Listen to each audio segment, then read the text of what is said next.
পূর্বাচলের July এক্সপ্রেসওয়েতে ৩০০ foot সড়কে লাখো মানুষের উপস্থিতিতে জমে থাকা ময়লা আবর্জনা সরাতে নেমেছে বিএনপি ও এর সহযোগী সংগঠনের নেতাকর্মীরা। এটি তারেক রহমানের সংবর্ধনা অনুষ্ঠানের পর গৃহীত দায়িত্ববোধপূর্ণ উদ্যোগ।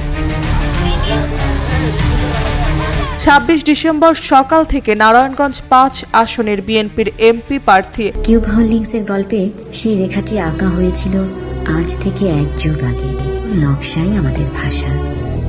Cube holdings limited. শামসুজ্জামানের নেতৃত্বে পরিচ্ছন্নতা কার্যক্রম শুরু হয়। মহানগর বিএনপির যুগ্ম সাধারণ সম্পাদক আনোয়ার হোসেন আনু, রূপগঞ্জ উপজেলা ছাত্রদল সহ বিভিন্ন স্তরের নেতাকর্মীরা সড়কের বিভিন্ন পয়েন্টে ময়লা আবর্জনা পরিষ্কার করেন। একই সময় নারায়ণগঞ্জ ১ আসনের বিএনপির এমপি প্রার্থী মোস্তাফিজুর রহমান দীপু ভূঁইয়ার উদ্যোগে পৃথক পরিচ্ছন্নতা অভিযান পরিচালিত হয়। এতে স্বেচ্ছাসেবক দলের নেতাকর্মী ও ছাত্রদলের সাবেক কার্যনির্বাহী অংশ নেন।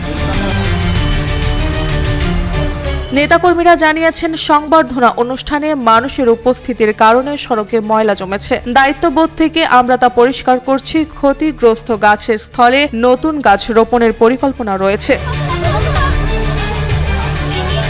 এতে নেতাকর্মীরা পরিবেশ সংরক্ষণ ও রাজনৈতিক দায়িত্বশীলতার বার্তা দিয়েছে, যা সাধারণ মানুষের কাছে ইতিবাচক উদাহরণ হিসেবে ধরা হচ্ছে। সংবর্ধনার পর পরিচ্ছন্নতা কার্যক্রম দেখালো কেবল রাজনৈতিক উপস্থিতি নয়, দায়িত্বশীল আচরণেও বিএনপির নেতৃত্বে নজর রয়েছে।